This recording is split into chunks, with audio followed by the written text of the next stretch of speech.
Merci. Tout d'abord, merci à vous tous d'être là. Je suis très touchée de vous voir, de vous retrouver, de retrouver certains. Alors c'est dommage parce que je vous dis merci. Est-ce que vous m'entendez mieux comme ça? On ne peut pas la mettre plus devant?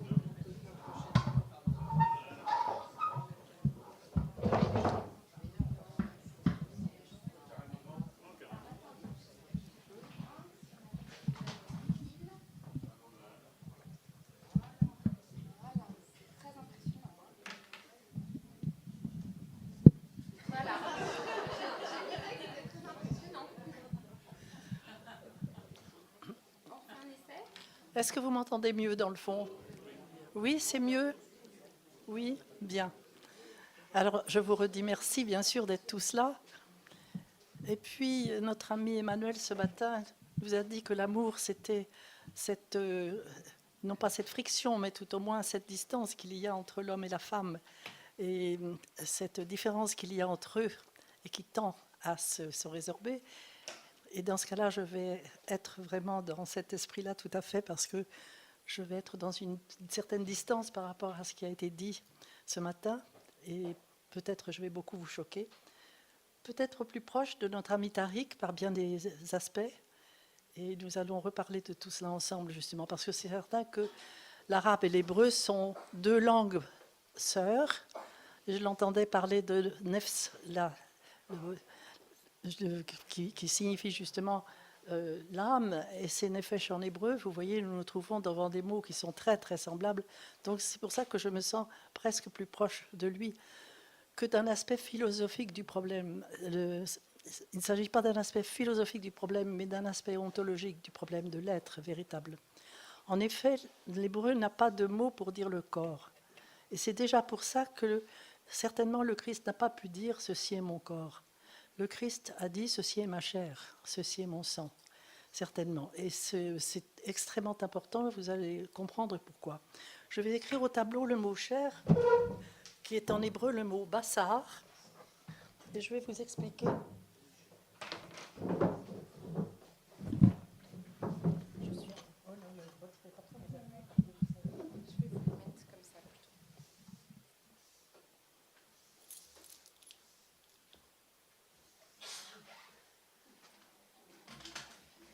Voilà. J'ai écrit ce mot bassar qui veut dire la chair et qui veut dire bien sûr aussi le corps. Mais il ne veut pas dire que le corps. Et c'est cela que je veux vous expliquer. Il est dit dès le début de la Genèse, dans le principe, Dieu crée les cieux et la terre. Dans le principe, c'est le mot qui se dit Bereshit.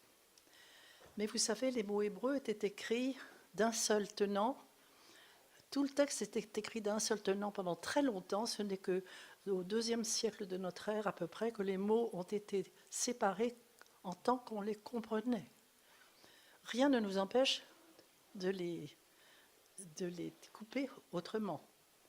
Et nous avons à ce moment-là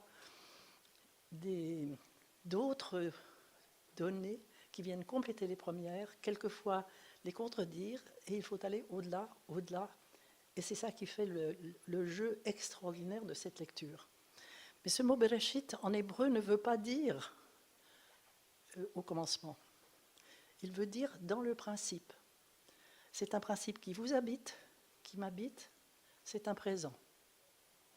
Le temps divin n'est pas notre temps d'exil, car nous sommes dans une situation d'exil aujourd'hui. Le temps divin n'est pas notre temps d'exil, passé, présent, futur, qui est lié uniquement à notre condition sur Terre. Le temps divin est un non-temps que retrouvent les physiciens aujourd'hui. Ils l'appellent le non-temps, c'est-à-dire il peut être rendu compte dans notre temps historique que par l'instant, donc par un présent. Ce sont les Grecs, eux, qui ont une différence entre cet instant chronos, qui est une succession d'instants comme nous le vivons avec les petites aiguilles de nos montres, ou bien kéros. Et kéros, c'est cet instant qui est vraiment une incarnation de ce temps divin, de cette éternité, l'éternité n'étant pas du tout la non-fin de nos temps historiques, mais l'éternité, c'est cet instant de toujours. Quand le Christ dit « avant qu'Abraham fût, je suis », il exprime sa qualité d'éternel, d'être éternel, qui a été de tout temps et qui sera de tout temps, mais qui va apparaître dans l'histoire, dans notre histoire, que dans un moment très défini entre sa naissance et sa résurrection. Donc vous voyez, nous nous trouvons là devant des contresens très très graves lorsque nous disons au commencement Dieu créa les cieux et la terre. Nous sommes là dans quelque chose de très très infantile, une lecture tout à fait horizontale, alors qu'il s'agit dans le principe Dieu crée les cieux et la terre. Mais je voudrais revenir, je vous reparlerai tout à l'heure des cieux et de la terre, mais je voudrais revenir sur ce mot Bereshit parce que la première lettre de ce mot Bereshit est une lettre bête que nous retrouvons ici dans le mot Bassar, qui était, les mots s'écrivant de droite à gauche, c'est la première lettre que vous voyez ici. Et les lettres hébraïques, ce sont des mots, parce qu'ils viennent d'un idéogramme primitif. Et la lettre Beit, vous m'entendez, Beit, elle est faite de 3 lettres, cette lettre-là. Et son idéogramme primitif est une maison. Et cette lettre Beit, quand elle est au début d'un mot, elle est la préposition dans. C'est parce que nous sommes dans cette maison que nous pouvons travailler, que nous pouvons œuvrer ensemble. Elle nous protège. Donc vous voyez, nous nous trouvons là devant des lettres qui nous apportent des idées. Nous nous servons de nos lettres pour exprimer nos idées. En hébreu, c'est le contraire. C'est la lettre qui nous donne, qui nous apporte l'idée, qui nous apporte des informations. Et c'est ça, c'est très important. Et le mot qui suit après, c'est le mot Sar, que vous connaissez, parce que vous connaissez Sarah, qui est la princesse, l'épouse d'Abraham, qui est donc la princesse. Sar, c'est le prince. Et Bassar, ce mot, nous pouvons l'entendre, ce qui veut dire donc la chair, nous pouvons aussi entendre dans le prince.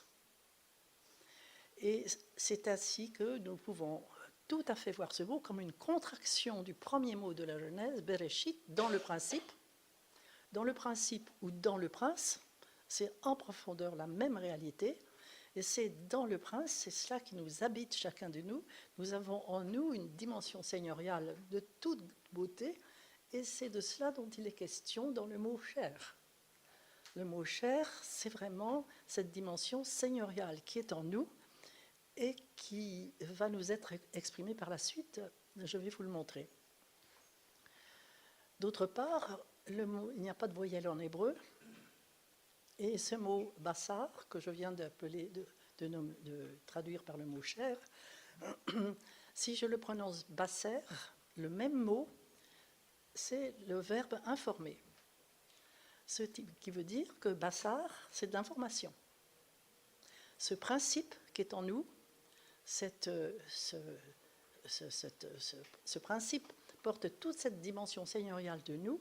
Cela veut dire qu'il y a toute l'information de cette dynamique pour aller jusqu'au bout de nous-mêmes, jusqu'à la réalisation de cette dimension seigneuriale qui est portée dans le mot Bassar. Est-ce que je me fais comprendre en vous disant cela? Vous savez, c'est extrêmement important, très très important. Voilà ce que je peux dire dès à présent du mot Bassar. Quand il est dit dans le mot Bereshit, ce qui suit le mot Bereshit, dans le principe, Dieu crée les cieux et la terre. Nous avons toujours compris que les cieux, c'est ce qui est au-dessus de nous, la terre, c'est sous nos pieds. Mes amis, oui, secondairement, c'est ça, mais très secondairement. Parce que le mot cieux, shamaïm en hébreu, c'est le mot qui est essentiellement fait des mots maïm, qui sont les eaux. C'est de l'eau, c'est un monde des eaux. C'est-à-dire un monde qu'on ne peut pas saisir, qu'on ne connaît pas, qu'on connaît mal en tout cas. Alors que le mot eretz, la terre, c'est le mot qui, un peu plus tard, est traduit par le mot sec. C'est du sec. On peut dire que dans le principe, Dieu crée de l'humide et du sec.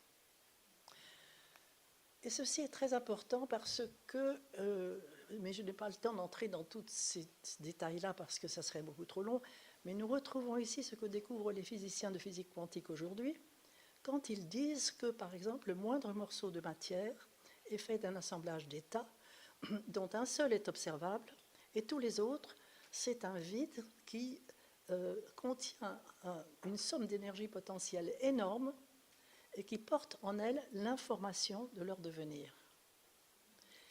Et en fait, c'est ça qui nous est dit tout simplement dans ce mot cieux et terre, à savoir que la terre, c'est ce qui est observable, et les cieux, c'est un potentiel infini qui est derrière ce sec, derrière cet observable, pour toute chose, y compris pour nous, bien sûr.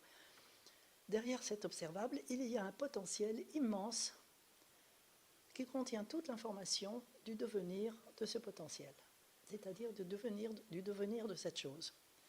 C'est cela que l'on peut entendre dans le mot Bassar, qui contient toute l'information de son devenir.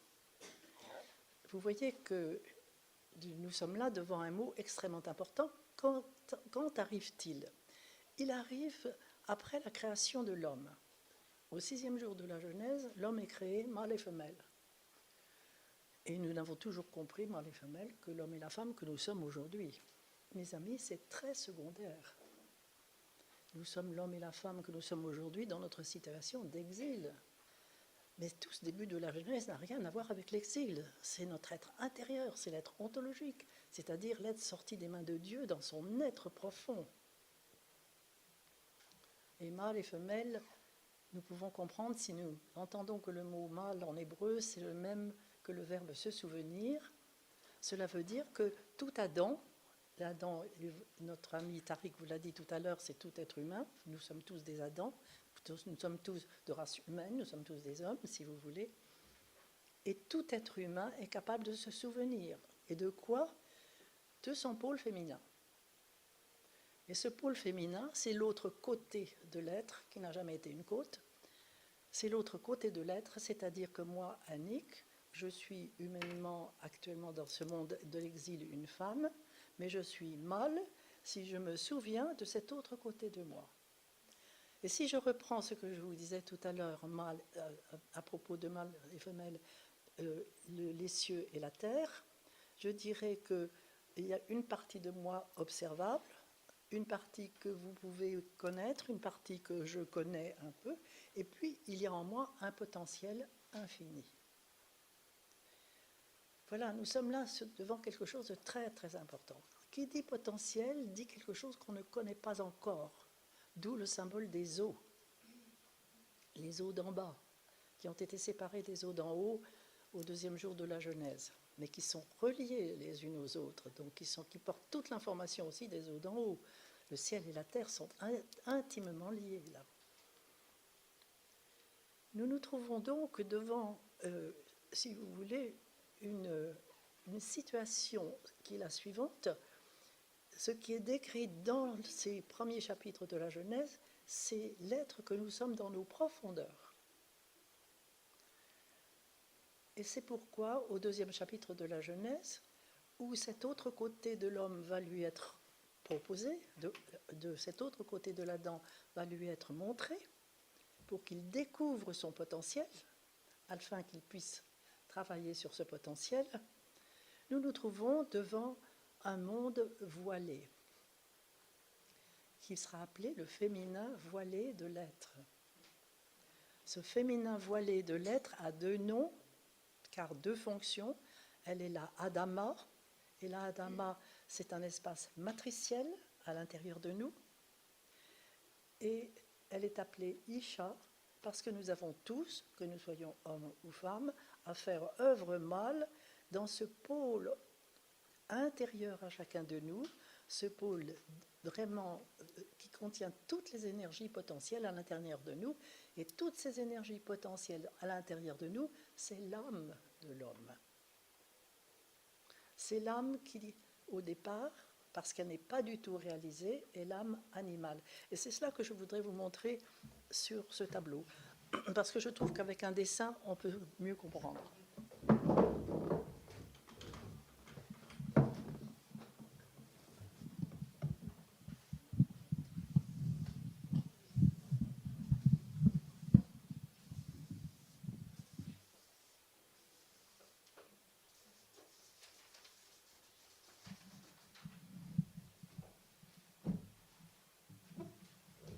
Je fais là le dessin de notre intériorité. Vous ne m'entendiez pas jusque-là?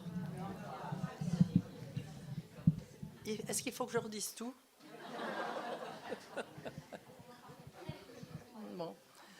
Alors, je fais là le dessin de notre intériorité, à savoir qu'il y a, encore une fois, un pôle extérieur que nous connaissons, oui, qui est observable en tout cas, et puis il y a tout ce monde intérieur à nous. Et ce monde intérieur à nous est représenté par des eaux, c'est-à-dire symboliquement un monde que nous ne connaissons pas, que nous ne connaissons pas encore. C'est en ce sens-là qu'il est dit voilé, et qu'il est dit aussi le féminin voilé de l'être, puisque c'est cet autre côté de chacun de nous. Et au lieu d'avoir compris qu'il s'agit d'un côté intérieur à nous, on a voilé la femme à l'extérieur, au lieu de comprendre qu'il s'agissait de ce pôle intérieur à nous. Voilé sous bien des formes, bon, nous avons vu en islam en effet des femmes qui se voilent, mais comme on a voilé la femme autrement, en Occident, n'est-ce pas, d'une façon différente, en tout cas mise de côté, comme étant l'homme qui est le chef, etc. Je ne fais pas de dessin. Donc là, rétablissons un petit peu les choses. Il s'agit véritablement de chaque être humain, chaque Adam que nous sommes tous des Adams encore une fois, nous sommes faits d'un pôle extérieur que nous connaissons à peu près, enfin en tout cas qui est observable, et puis de tout ce potentiel qui est symbolisé par les eaux que j'ai mis là à l'intérieur de nous. Ce monde des eaux est habité par des énergies qui sont symbolisées par les animaux. Ce sont des énergies, encore une fois, qui ne sont pas du tout réalisées. Je vais vous expliquer ce que sera leur réalisation par la suite. Mais ce sont des énergies qui sont d'une beauté, d'une force, d'une puissance, d'une violence terrifiante. Ce sont toutes nos pulsions, ce sont toutes nos passions, c'est tout cela que vous connaissez aussi bien que moi, et qui sont terrifiants. Ou bien ces énergies vont être mises dans des interdits, dans des prisons, parce que c'est mal. Il y a le bien, le mal, le permis, le défendu, et tout ça c'est mal. Alors on va réfréner tout ça, et nous savons combien toutes ces rétentions peuvent être destructrices d'ailleurs. Ou bien ces énergies vont se laisser aller à l'extérieur et vont détruire. Elles détruisent de plusieurs façons. Elles peuvent détruire le corps, elles peuvent détruire la personne ou détruire la société. Il est donc ce qui est demandé à l'homme, et ça fait partie du deuxième chapitre de la Genèse, c'est de travailler ces énergies-là, de nommer ces animaux qui sont à l'intérieur de nous, avec toute la symbolique animale, la symbolique du lion, du tigre, de la vipère, etc., etc., et de travailler sur ces énergies. Et c'est un travail divino-humain. C'est un travail divino-humain qui reçoit qui a pour force une force de désir. Le désir est extrêmement important. C'est la première chose qui arrive au deuxième chapitre de la Genèse, lorsque Dieu se retire, après qu'il a créé, il se retire. Créer, bara en hébreu, nous pouvons c'est aussi le bête, la même lettre qu'on peut traduire par le mot dan, qui préside à ce mot bara. Et le verbe rao, c'est le verbe voir. Bara, le verbe voir, le verbe créer, c'est poser dans le voir, c'est poser l'altérité. Dieu pose l'autre. S'il pose un autre, c'est qu'il n'est pas tout, c'est donc qu'il n'est pas Dieu. Ah bon? Et pourtant, il est Dieu. Qu'est-ce que ça veut dire? Il pose l'autre, qui n'est pas lui donc, et pourtant, quelque part, qui est lui. C'est pourquoi le mot Bereshit, nous pouvons aussi l'entendre, Bar Eshit, un fils, je pose. Dieu pose son fils. Dieu pose, je dirais, sa semence. Le mot semence arrive d'ailleurs dans le livre de la Genèse et il est extrêmement important. En chacun de nous, il y a la semence divine. Il y a du divin en nous. Il y a de l'incréé en nous. Et bien des mystiques insisteront beaucoup sur ce sujet, en particulier Maître Eckhart. Et c'est cette semence divine que j'ai posée là, dans les grandes, grandes profondeurs. Et c'est cette semence divine qui est appelée Bassar, car Dieu va sceller dans les profondeurs de l'autre côté d'Adam la chair. Bassar, dans lequel vous retrouvez le mot bar, première et dernière lettre, qui est le Fils, avec les lettres shin au milieu, ce trident qui est au milieu, qui est l'esprit, c'est le feu de l'esprit. Et nous sommes créés à l'image de Dieu, nous sommes trinitaires, il y a en nous le Fils, l'Esprit, Dieu seul et Père. C'est notre véritable identité. Lorsque, en situation d'exil, nous retournons dans un état animal dont il a été beaucoup question,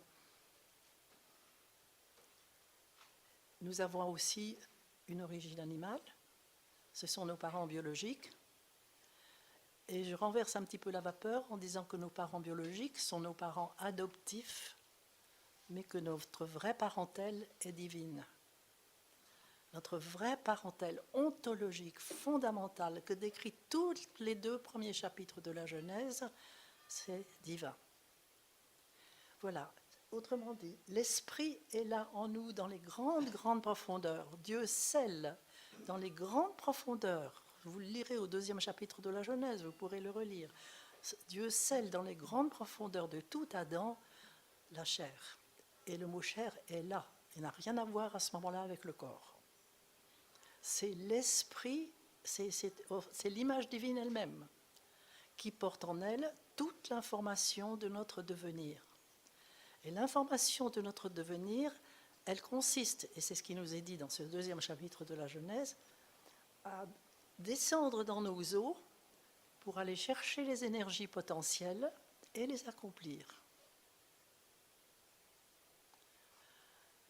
Cela forme, si vous voulez, le premier baptême, parce que nous allons avoir à vivre plusieurs baptêmes. Lorsque le Christ dit dans les évangiles « Je ne suis pas venu abolir la loi, mais l'accomplir », il est venu accomplir les 3 baptêmes. Baptême d'eau, baptême de feu et baptême du crâne, qui se passera au Golgotha. Et on n'a plus aucune idée de ces baptêmes. C'est-à-dire cette plongée dans les eaux pour aller plus loin, et toujours plus loin, et toujours plus loin. Nous pouvons, lorsque le Christ, quand il descend dans le Jourdain, que fait-il ? Il est vraiment l'archétype de l'homme faisant ce chemin.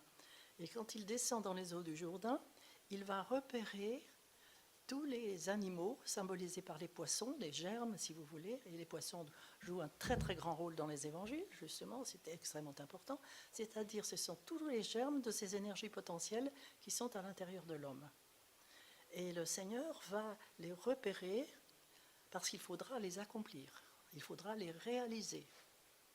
Et quand il sort des eaux, il va recevoir la bénédiction de son Père. Celui-ci est mon fils bien-aimé, il est reconnu par le Père, ce qui va lui donner la force d'aller dans le baptême de feu.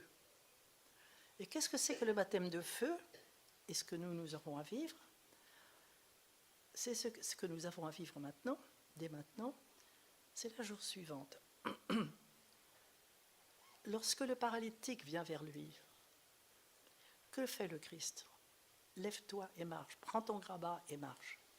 Nous n'entendons et nous ne voyons que l'observable.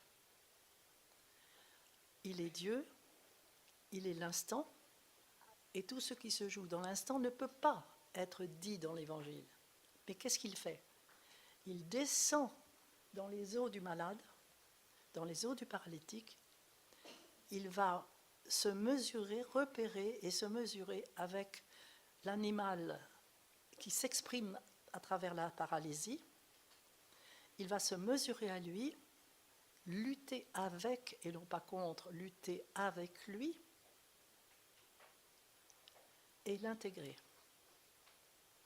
Et c'est parce que cette énergie est intégrée et est devenue de l'information que le malade est guéri. Et qu'il reçoit une information supplémentaire, c'est-à-dire il fait grandir en lui l'arbre de la connaissance qu'il est. Car nous sommes tous cet arbre en puissance. au cœur de notre jardin intérieur, au cœur de ce jardin, sont deux arbres, l'arbre de la connaissance qui est appelé à pousser à partir de la semence divine, et l'arbre de vie dont la sève vient d'en haut, vient du ciel, et vient chercher, appeler, happer cette sève de l'arbre de la connaissance. Nous sommes des êtres appelés à la totale connaissance. À partir de cette violence qui est là dans ses profondeurs, tous ces animaux des profondeurs, nous sommes appelés à en faire de la connaissance et à faire grandir l'arbre de la connaissance que nous sommes. On n'est pas dans un beau jardin avec des beaux arbres à côté, nous sommes ce jardin, nous sommes ces arbres.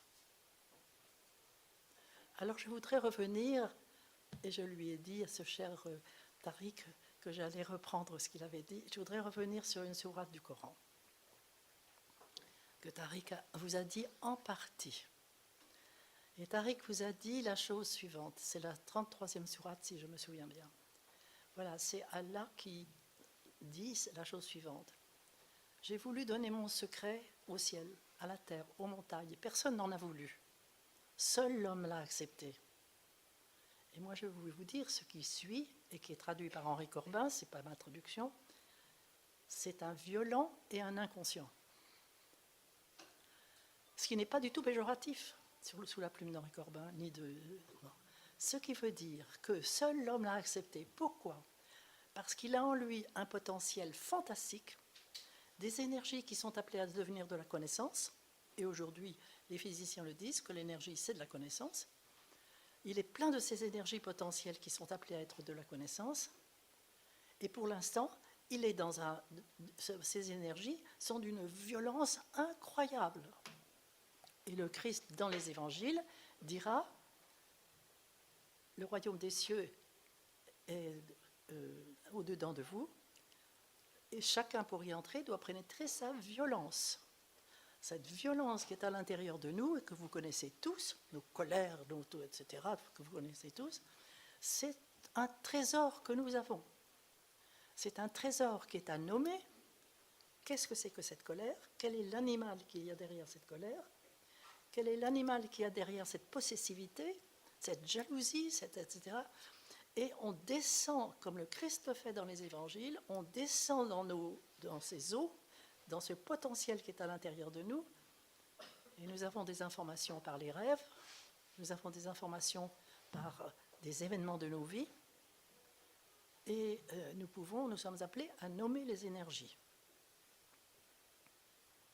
Quand on les a nommées, on commence à travailler sur elles. Et c'est un travail divino-humain, et chacun de nous, pour travailler une énergie, a à la prendre en main, à en devenir maître.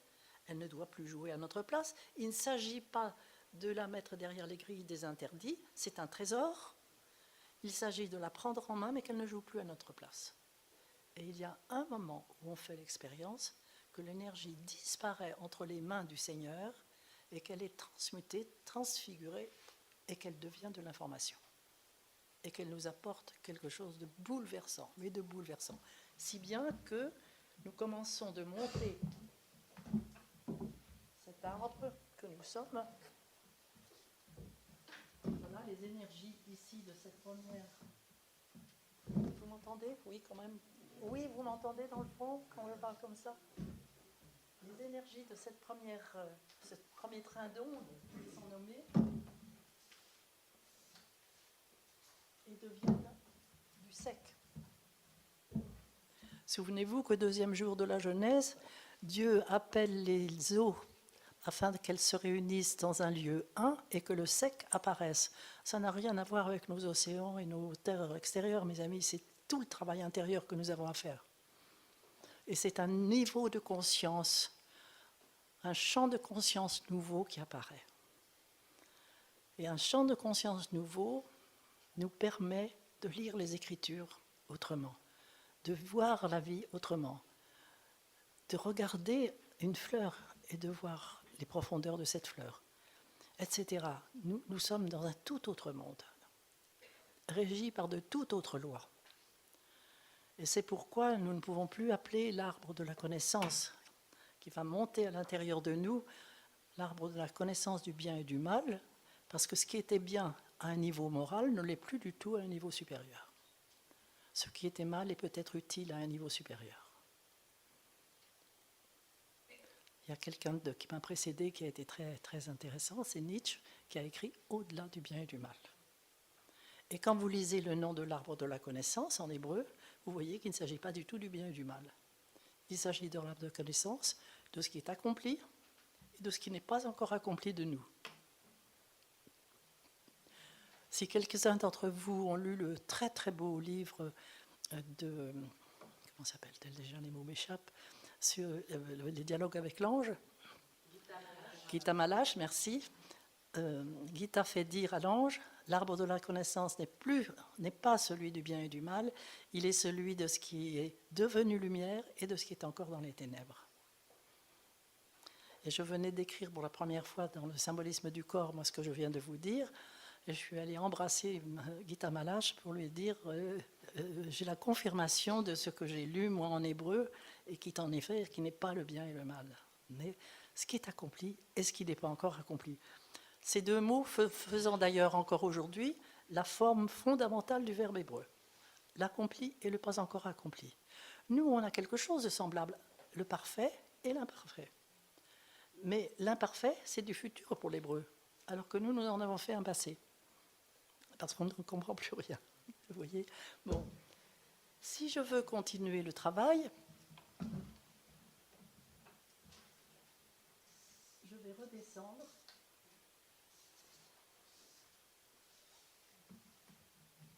Redescendre pour remonter. Et notre vie devrait être cela, c'est-à-dire la réalisation de cet archétype magnifique qu'il y a dans la Bible, à savoir l'échelle qu'a vue Jacob. Vous vous souvenez que Jacob, tournant le dos au pays de son enfance, c'est-à-dire à tout notre enfantillage, et allant prendre femme au pays de sa mère, c'est-à-dire se tournant vers son féminin intérieur, ça ne veut pas dire qu'il n'a pas été prendre une épouse historiquement parlant, mais l'Évangile n'a rien à voir avec l'histoire extérieure. L'Évangile, la Bible n'a rien à voir avec l'histoire extérieure. Elle nous parle surtout de notre intériorité. Ce qui veut dire que Jacob est parti pour aller vers son féminin intérieur, essentiellement.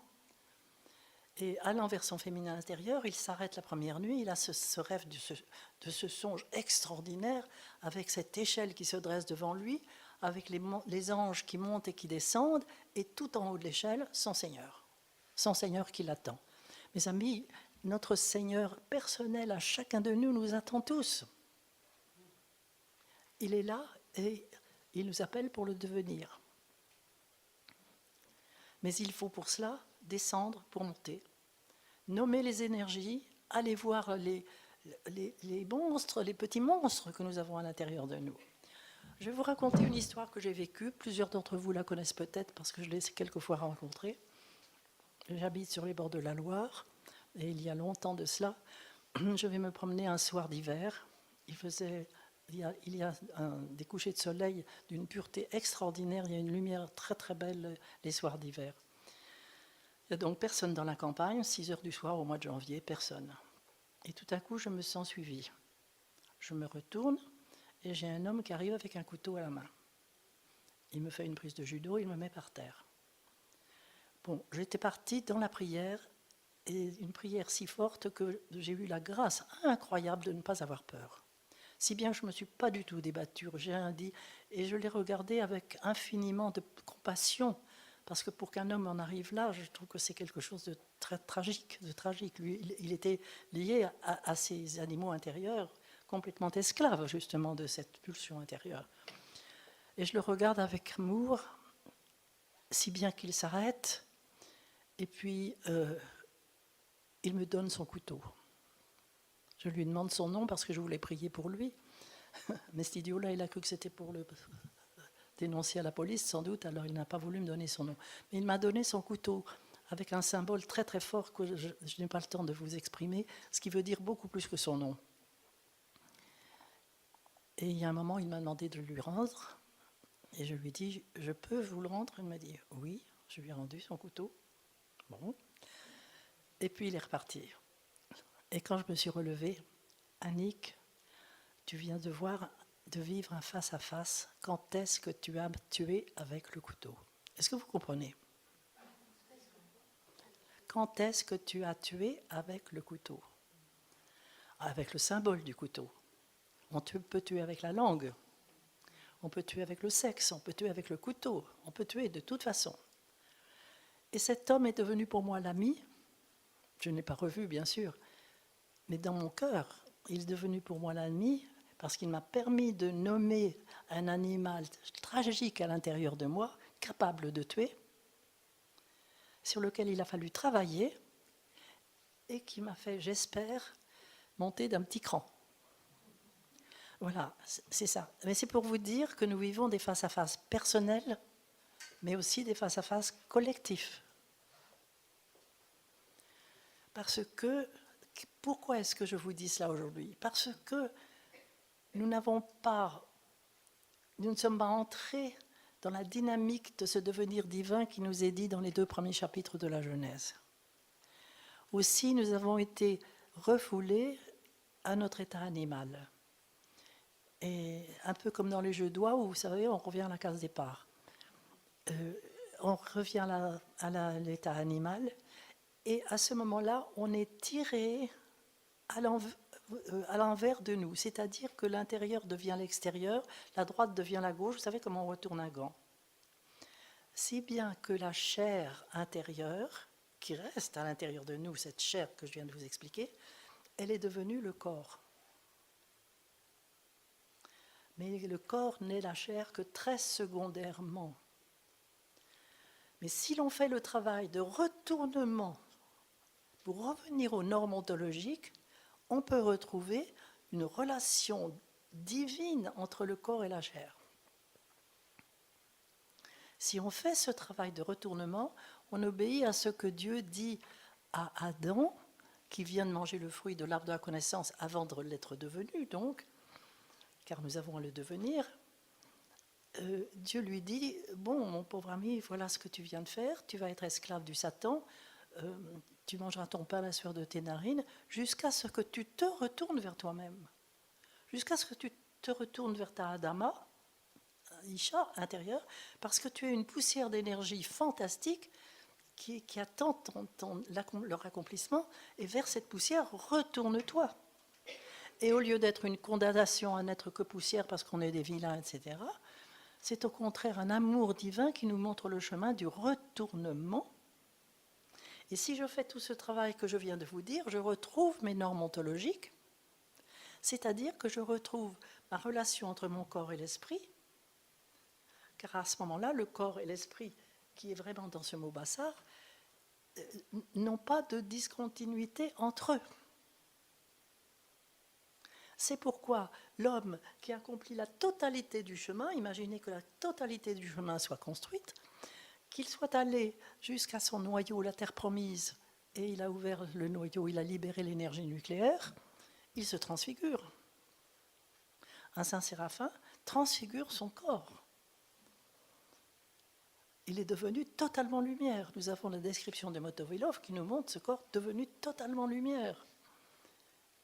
Le corps animal que nous avons peut devenir corps spirituel. Le corps spirituel peut devenir corps animal. Et c'est toute l'incarnation divine qui prend notre corps, en effet, notre corps animal. Mais il est aussi corps spirituel. Il va marcher sur les eaux. Et combien de fois il va se dérober quand le Christ va être saisi par les pharisiens qui veulent l'arrêter, combien de fois il va se dérober jusqu'à ce qu'il se laisse bien sûr saisir à la fin de sa vie, mais sans cela, combien de fois il se dérobe, parce qu'il retourne dans ce corps, cette chair divine intérieure. Voyez-vous, il y a aujourd'hui, les physiciens le disent, les mystiques soufis en particulier, bon, je m'appuie beaucoup sur les traductions d'Henri Corbin, les mystiques soufis disent qu'il n'y a pas de discontinuité entre le corps animal et l'esprit. Comme aujourd'hui les physiciens disent que la matière, c'est de la lumière. Qu'est-ce que je vous ai dit? L'esprit, c'est de la matière, bon, devenue lumineuse, spiritualisée, et que l'esprit, c'est et que la matière, c'est de l'esprit corporifié. Et ils le disent avec des mots bien meilleurs que les miens, excusez-moi, mais je veux dire par là qu'entre ces deux pôles de Bassar, il n'y a pas de discontinuité. Et c'est pourquoi notre vocation, elle est la transfiguration. Nous avons à choisir entre finir dans ces malheureuses maisons de retraite pour vieillards, dans lesquelles nous finissons avec des maladies tragiques, ou bien si nous faisons ce chemin-là, le corps de transfiguration. Nous avons ce choix radical à faire, vous voyez. Parce que plus nous allons continuer de descendre dans nos profondeurs, monter dans la hauteur, nous allons réaliser la totalité. Le Christ sur la croix va dire « tout est accompli ». Il ne dit pas n'importe quoi. Alors c'est pour ça que pendant sa vie, le Christ va descendre dans les enfers de l'humanité avec tous les malades qui vont venir vers lui, se mesure, comme je venais de vous le dire, aux démons, c'est-à-dire aux énergies devenues démoniaques qui s'expriment à travers la maladie. Et c'est parce qu'il intègre cette énergie dans les profondeurs que le malade est guéri. Mais ça, l'Évangile ne peut pas en rendre compte. Ça se passe dans un instant, un non-temps, exactement. Donc il n'y a pas de temps pour le dire, il n'y a pas de mots pour le dire. Mais ça n'est pas une petite pichenette, lève-toi et marche. Le Christ descend et s'unit à toutes les... Voilà, nous nous trouvons devant quelque chose de prodigieux. À la fin, il se transfigure. Sur le mont Tabor, il se transfigure. Et là, à nouveau, il va recevoir la bénédiction du Père qui va lui donner la force d'aller vers la matrice du crâne. Le Golgotha. Le Golgotha, mes amis. Nous nous trouvons là devant quelque chose de très très mystérieux dont il est très peu écrit. Il y a des icônes, il y a la tradition orale, mais il faut tout de même, nous chrétiens, que nous sachions ce qui se passe. Car nous vivrons quand Pierre veut suivre le Christ lui dit « mais tu iras, tu connaîtras aussi ce baptême ». Il l'appelle le baptême, n'est-ce pas? Tu vivras aussi ce baptême, mais pour l'instant tu n'es pas prêt. À la Sainte Seine, quand le Christ change le pain en sa chair, justement, il en donne un morceau à Judas, et il nous est dit que le Satan entre en Judas. À partir de ce moment-là, il y a une sorte de complicité entre le Christ et le Satan, qui nous était déjà annoncée dans l'Ancien Testament, avec le livre de Job en particulier. Nous avons vu une sorte de complicité entre le Seigneur et le Satan pour faire changer l'homme, pour le faire évoluer, le faire... Bon, autrement dit, pour aller vite, parce que je n'ai pas le temps d'entrer dans cette chose-là, le Satan a pour charge ontologique de nous présenter les barrières, chacune des barrières, pour nous inviter à nommer l'animal qui est présenté par la barrière. Si, en général, c'est toujours une épreuve, et si nous sombrons sous l'épreuve, nous lui donnons le pouvoir, il devient diabolique et il nous mange. Si nous ne sombrons pas devant l'épreuve, mais si nous nommons l'animal, si nous faisons le travail que je vous ai dit, le Satan n'a aucun pouvoir sur nous. Aucun. Il reste dans son rôle ontologique. Et il va continuer le travail avec le Seigneur. Et c'est le Seigneur qui va continuer d'intégrer l'énergie dans une alchimie secrète qu'il nous est difficile d'exprimer, mais prodigieuse, totalement bouleversante, et qui fait que l'information nous est donnée. C'est pourquoi le Christ s'adresse à Judas, qui est devenu le Satan, en lui disant « Ce que tu as à faire, fais-le vite. Il faut que nous allions vers la matrice du crâne. » Et c'est ainsi que le Satan va partir, ce Judas va partir, et il va revenir au Mont des Oliviers avec toute la troupe. Celui à qui je donnerai le baiser, celui-là, c'est celui-là qu'il faut arrêter. Là, le Christ ne se dérobe pas. Il se dérobe toute la vie quand on veut l'arrêter, mais là, il ne se dérobe pas. L'heure est venue. Et Judas va donner un baiser au Satan. Baiser de trahison abominable de la part de Judas. baiser nuptial du Christ et du Satan. Point de suspension. C'est ce qui va se passer au Golgotha. Nous sommes là devant un profond mystère, profond. Et le Christ est arrêté. Il va être conduit devant Pilate. C'est le jour de la Pâque. Le jour de la Pâque, il est toujours d'usage de libérer un prisonnier. On va chercher Barabbas. Lequel des deux voulez-vous que je vous libère, Barabbas ou Jésus? Barabbas, le Fils du Père, ligoté, complètement ligoté dans le cœur des êtres. Cette petite semence là, complètement ligotée. Nous ne vivons qu'à l'horizontale, avec une bonne morale dans le meilleur des cas. C'est tout. On n'a pas commencé de faire croître le Fils de l'homme à l'intérieur de nous. Et c'est pourquoi, lequel des deux voulez-vous que je vous libère? Et cette foule crie, libérez Barabbas. Trahison de la part de cette foule. Justesse.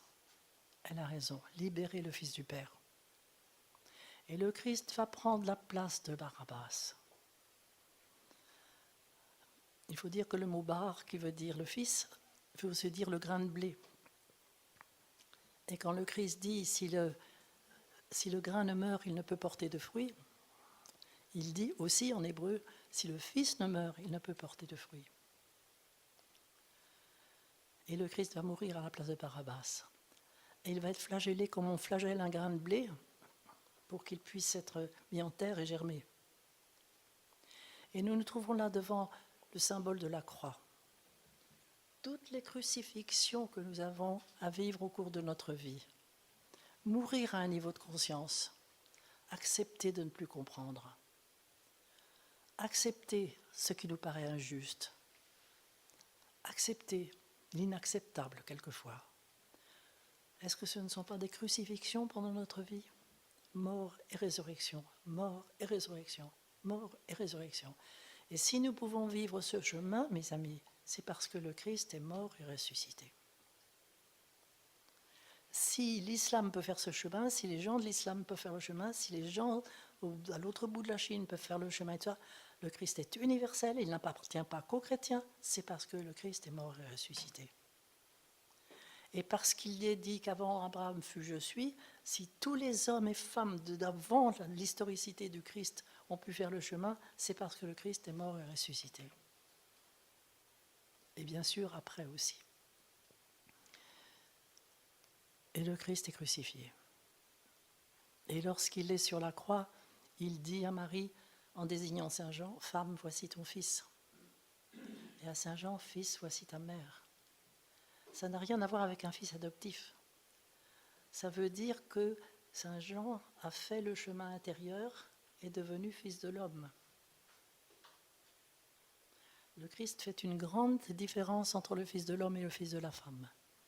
Le fils de la femme, c'est nous tous. Le fils de l'homme, c'est cette semence qui a grandi, qui a donné son fruit. Le fruit de l'arbre de la connaissance, c'est le fils de l'homme. Saint Jean a fait tout le chemin. Il est devenu fils de l'homme. Marie est la mère cosmique. Elle est cette Isha cosmique. Elle est ce féminin intérieur cosmique. Ce féminin intérieur à nous tous. C'est un personnage d'une qualité, d'une beauté, d'une grandeur inimaginable. Et c'est ainsi que Jésus meurt en terre, comme le grain de blé, et comme le grain de blé qui ressuscite dans cet épi magnifique, Jésus ressuscite. C'est ce à quoi nous sommes appelés, mes amis. Nous avons ce chemin à faire, c'est ce chemin-là. Et vous voyez que dans cette perspective, il n'y a pas de dichotomie entre le corps et l'esprit.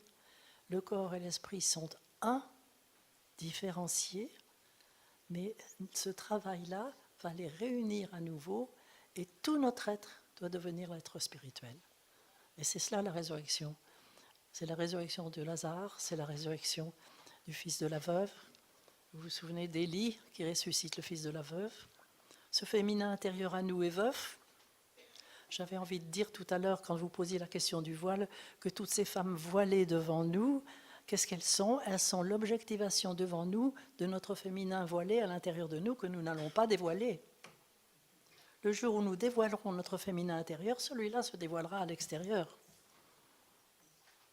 Car nous avons des face-à-face, non seulement de nous-mêmes avec nous-mêmes, mais aussi dans le collectif. Vous voyez ? Voilà, je vous ai dit rapidement, et je vois que l'heure avance, on va rester ensemble si vous voulez me poser des questions, mais je vous ai dit trop vite et trop rapidement l'essence même du christianisme, mes amis. Le christianisme, il est là. Il est dans ces 3 baptêmes que nous avons à vivre avec le Christ, qui nous l'a montré, qui est passé par là. Nous avons à descendre en nous-mêmes pour entrer dans un autre niveau de conscience, construire une terre nouvelle, cieux nouveaux, n'est-ce pas, que nous dit aussi l'Apocalypse, jusqu'à devenir totalement le fruit de nous-mêmes. Voyez-vous ? Et ce chemin, écoutez, j'arrive tout de même à un âge très avancé. Si je vous en parle, c'est parce que j'ai essayé très honnêtement, le plus honnêtement possible de le vivre. La seule chose que je peux vous dire, c'est que je meurs dans la joie, dans l'émerveillement. Je suis une émerveillée et dans une joie profonde. Je donne mon témoignage, là, voyez-vous, parce que la vie a un sens de toute beauté, d'une grandeur incroyable. Et je vous invite vraiment à prendre ce chemin tous. Voilà, mes amis, merci beaucoup.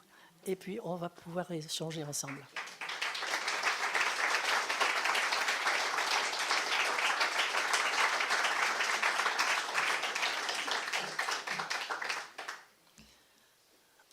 Voilà, je suis prête à répondre à des questions. Si je ne peux pas répondre, je dirais que je ne peux pas répondre.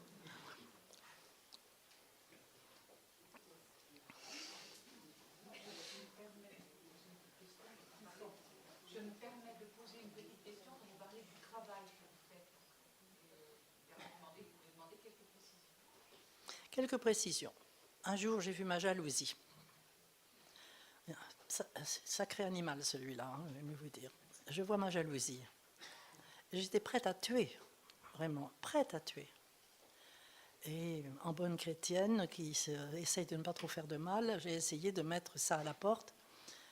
J'ai essayé que la jalousie ne fasse aucun mal. Et puis j'ai essayé d'avoir une certaine générosité quelque part envers tout ce petit monde dont j'étais jaloux. Pendant un temps assez relativement long. Et c'était quelque chose de très très difficile, hein, vraiment, parce que c'était un animal très très dur. Et je sais que le fait de n'avoir pas voulu faire de mal, pas de vengeance, etc., qui a été très dur, a été quand même extrêmement opératif. Et il y a un jour où je n'ai même plus eu à lutter. J'avais essayé de remplacer ça par de l'amour, par de la compréhension, mais ça ne marchait pas très bien, parce que c'était le devoir encore. Ce n'était que le devoir. Et puis il y a eu un jour où j'ai entendu, car il s'agissait d'un homme, j'avais 20 ans, et bien sûr qui était parti avec une autre, et vous devinez comme j'étais en colère et que c'était horrible, et tout à coup, j'ai j'ai pas entendu de voix, mais ça m'a été donné, vraiment comme je vous le dis, si tu aimes cet homme, tu dois le laisser libre. Sinon, tu n'aimes qu'il t'aime, mais tu ne l'aimes pas lui. Voilà. Et tout à coup, j'ai été prise d'une joie extraordinaire. Et comme si cet homme était devenu, pour moi, un être que je laissais faire son expérience. Parce qu'il fallait qu'il fasse cette expérience. Et que ça faisait partie de sa vie à lui. Et je n'ai plus souffert du tout de son départ.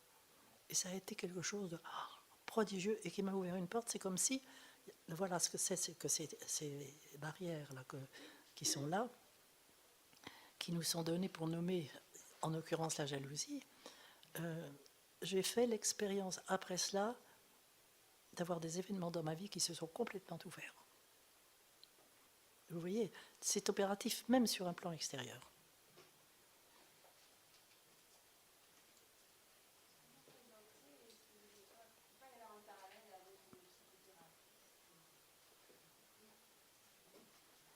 Avec les psychothérapies ? Oui, bien sûr. Mais je montre que c'est...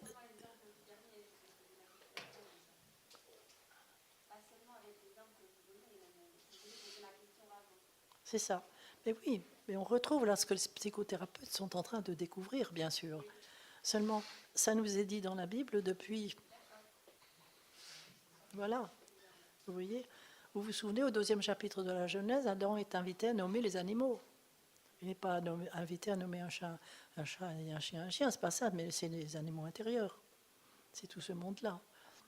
Pour construire son nom. Parce que le fruit de l'arbre de la connaissance, c'est notre nom secret. Nous ne sommes connus que par nos prénoms. Notre nom secret, c'est celui que nous sommes en devenir, justement.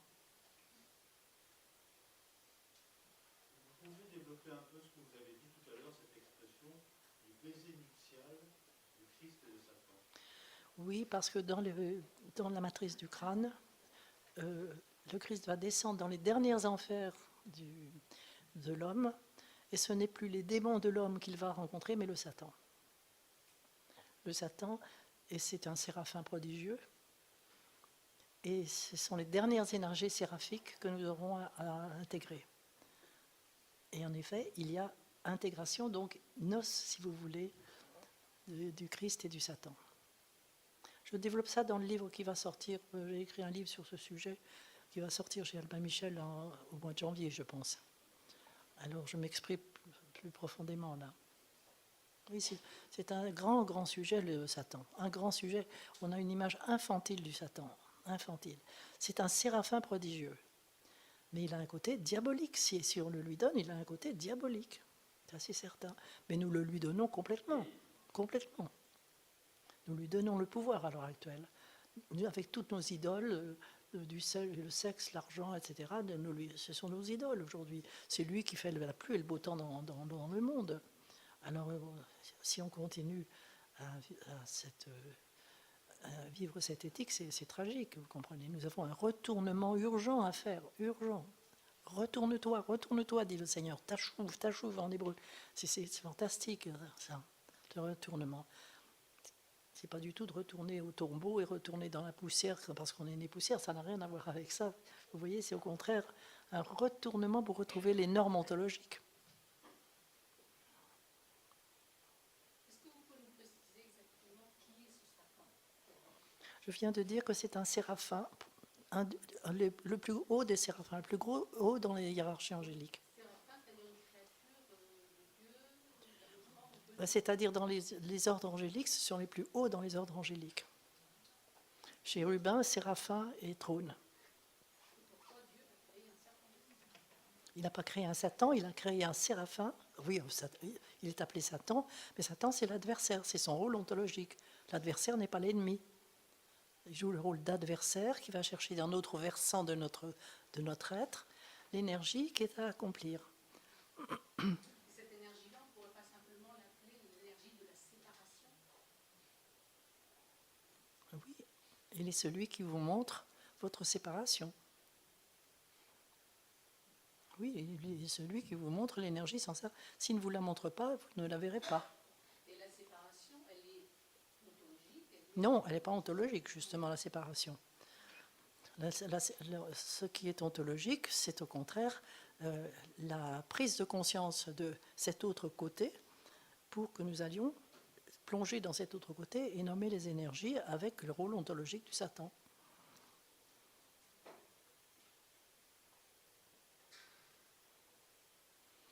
Alors, ce que je voulais vous dire aussi, vous savez, c'est qu'à la fin du 2e chapitre de la Genèse, il est dit Adam et son Isha sont tous les deux nus, ils n'en avaient pas honte.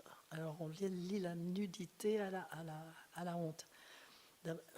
Ça n'a rien à voir avec ça. Ils sont tous les deux nus, ça veut dire qu'ils connaissent le chemin qu'ils ont à faire. La nudité, c'est la connaissance. Parce qu'il faut se dépouiller de la connaissance qu'on avait auparavant pour pouvoir se présenter devant un autre niveau de réel. Est-ce que je me fais comprendre en vous disant ça? C'est ainsi que Noé va se trouver nu en sortant de l'arche, parce qu'il va vers la tente, c'est-à-dire une autre étape encore de lui-même, et donc il faut qu'il soit nu par rapport à ce qu'il avait acquis comme connaissance jusque-là, pour être totalement ouvert à la connaissance qu'il va acquérir supplémentaire. La nudité est donc intimement liée à la connaissance. Élie va jeter son manteau quand il va monter aussi sur le char d'Israël. Voyez-vous, nous allons retrouver toutes ces images de nudité. Ils étaient tous les deux nus, c'est-à-dire ils avaient la connaissance qu'ils avaient l'un de l'autre et ils pouvaient l'apprendre parce qu'ils ne sont plus confondus. Il y a le processus de différenciation qu'a retrouvé Jung, d'ailleurs, entre Adam et son autre côté. Alors parce qu'il y a eu ce processus de différenciation, Adam peut épouser celle dont il est séparé. Ce que disait d'ailleurs ce matin Emmanuel, c'était tout à fait juste. C'est pas parce qu'il y a séparation, il n'y a plus confusion, alors on peut épouser. Je ne peux pas épouser quelque chose avec lequel je suis confondue. Je me fais comprendre? Voilà. Ça n'a rien à voir avec la honte, c'est la non-confusion. Ils ne sont plus confondus.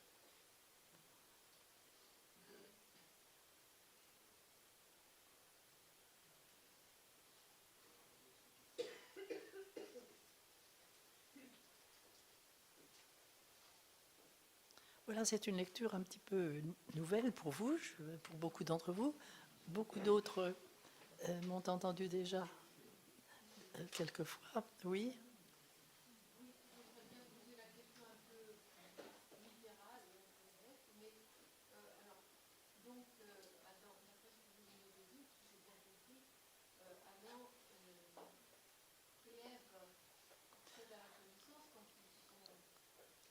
Adam et Ève.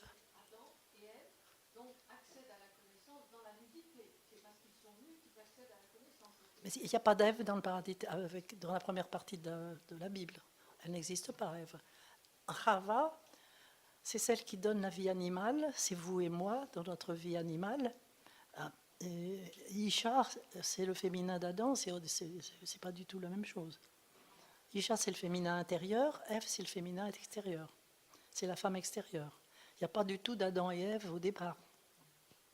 Il y a un Adam seul, vous êtes un Adam, je suis un Adam, même si nous sommes des femmes, et nous avons un féminin intérieur.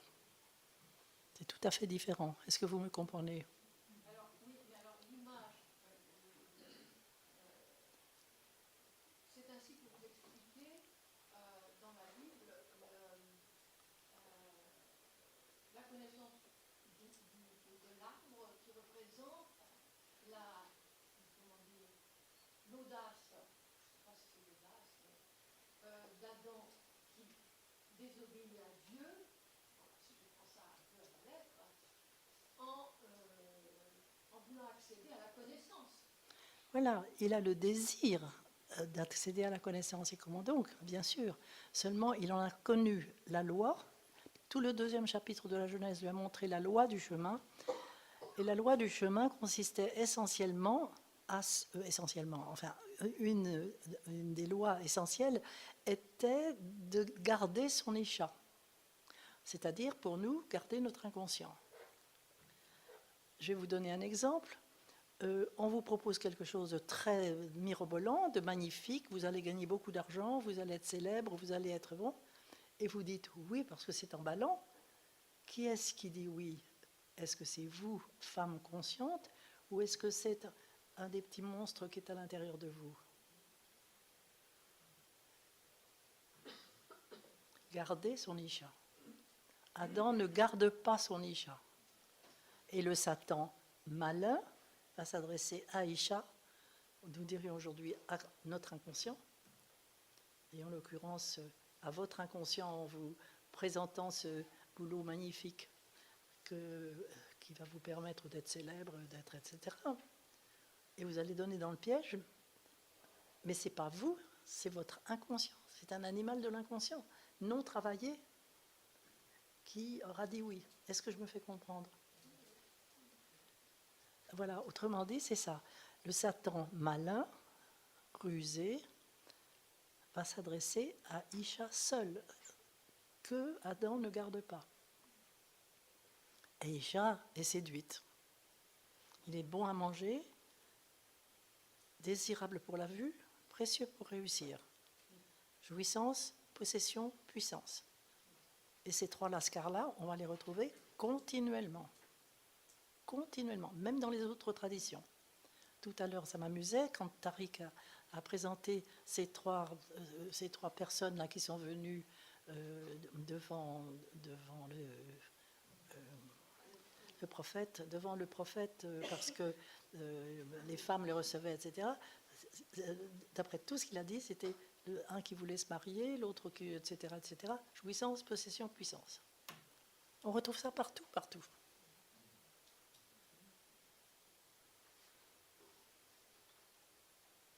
En même temps, il y a une jouissance juste, il y a une puissance juste, il y a une possession juste. Vous comprenez? Il s'agit de savoir ce qui est juste et de ce qui ne l'est pas.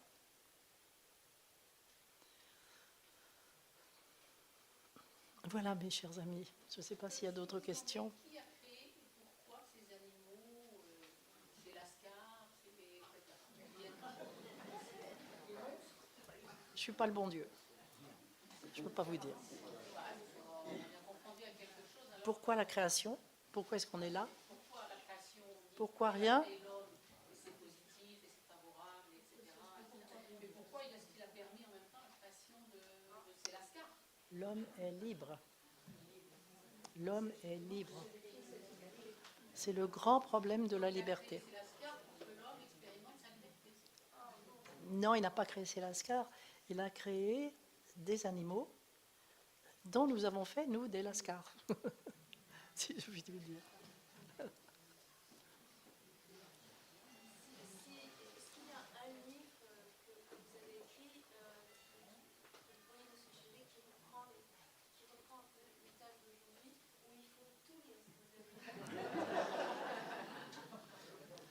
écrit? Écoutez, j'ai écrit mot à mot les traductions. Alors là, c'est du travail scolaire, c'est difficile, c'est dans Alliance de Feu. Mais sans ça, tous mes livres parlent un petit peu de ça. Hein. Mais le féminin de l'être en parle beaucoup. Je parle de ce féminin intérieur, tout le mystère de ce féminin. Moi, je conseille plutôt de lire le féminin de l'être.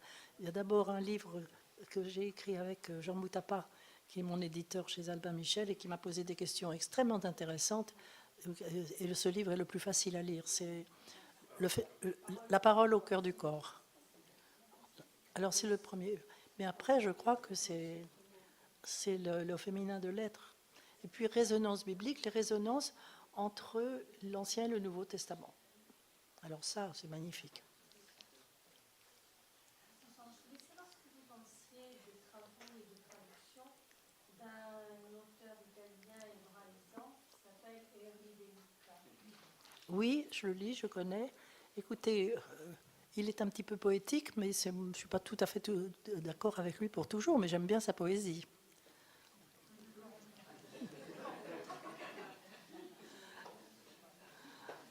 Mais c'était un petit peu fantaisiste. Moi, ce que je vous dis est vraiment mathématique. Ce que vous dites, c'est philologique. Oui, tout à fait. Lui, il s'appuie beaucoup sur la philologie. Est-ce que vous pensez qu'il a une perception fantaisiste de la philologie hébraïque? Un peu. Vous appelez un langage Un peu, voilà. Merci. Oui. Mais j'aime bien, hein, j'aime bien.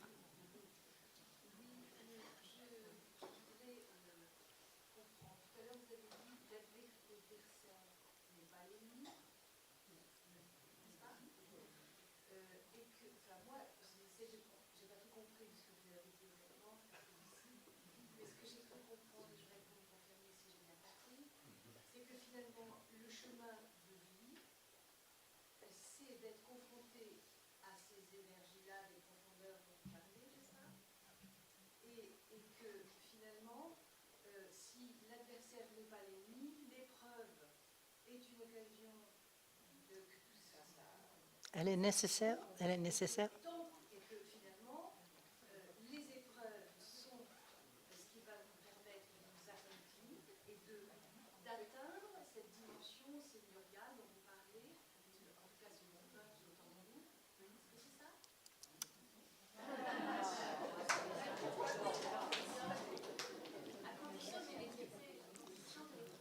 À condition de ne pas donner le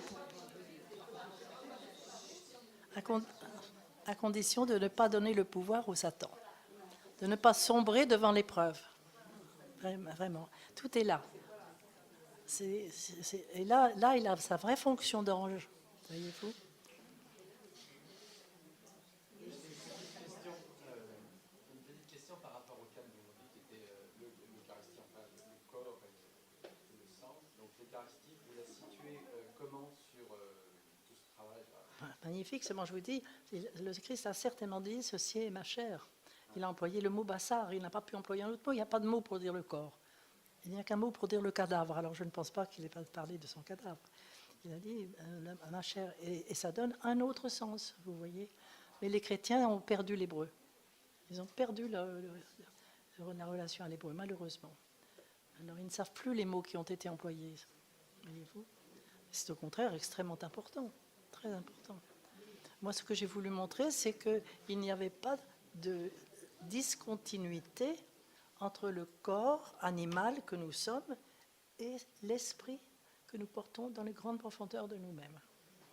Et que ou bien notre corps va se spiritualiser, ou bien il va se dégrader. Mais notre corps est appelé peu à peu à se spiritualiser, donc à devenir lumière. Voilà. Voilà, mes amis, c'est ce que je peux vous dire. Vous pouvez vous lever pour que je vous comprenne.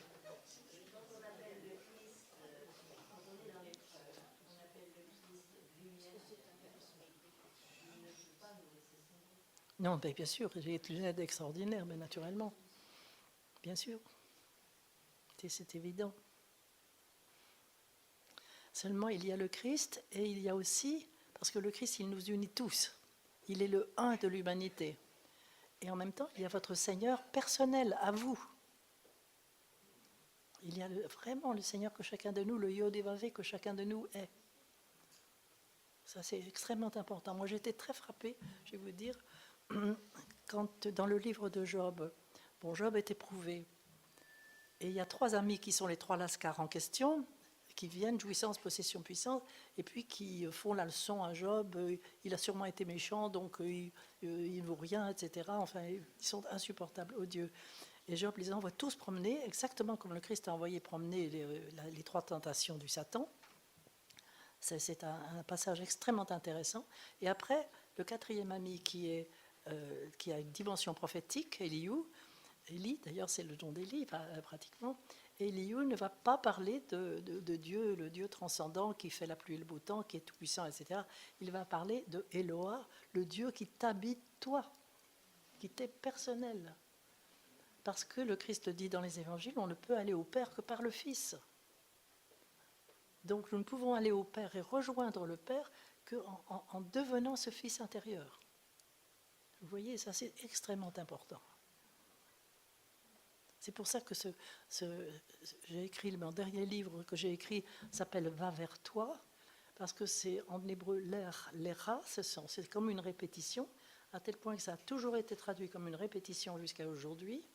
C'est l'invitation que Dieu fait à le Seigneur d'Abraham fait à Abraham, et il lui dit l'era va vers toi, et ça a été traduit par va, quitte ton pays, et va vers le pays que je te montrerai.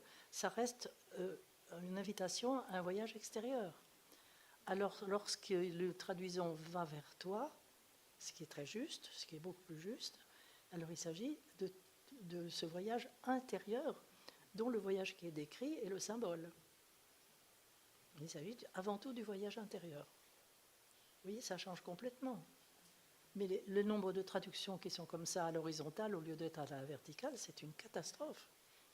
Une catastrophe.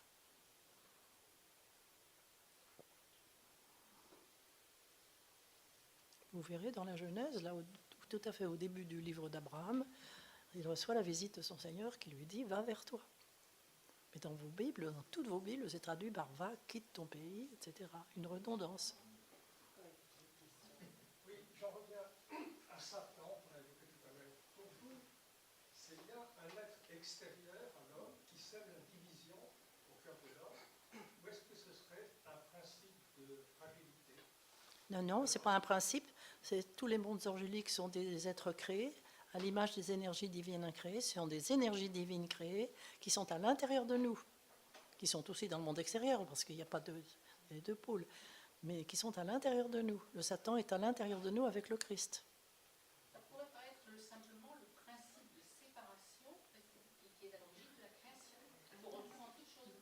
il y a une séparation, mais dont ils sont les deux pôles.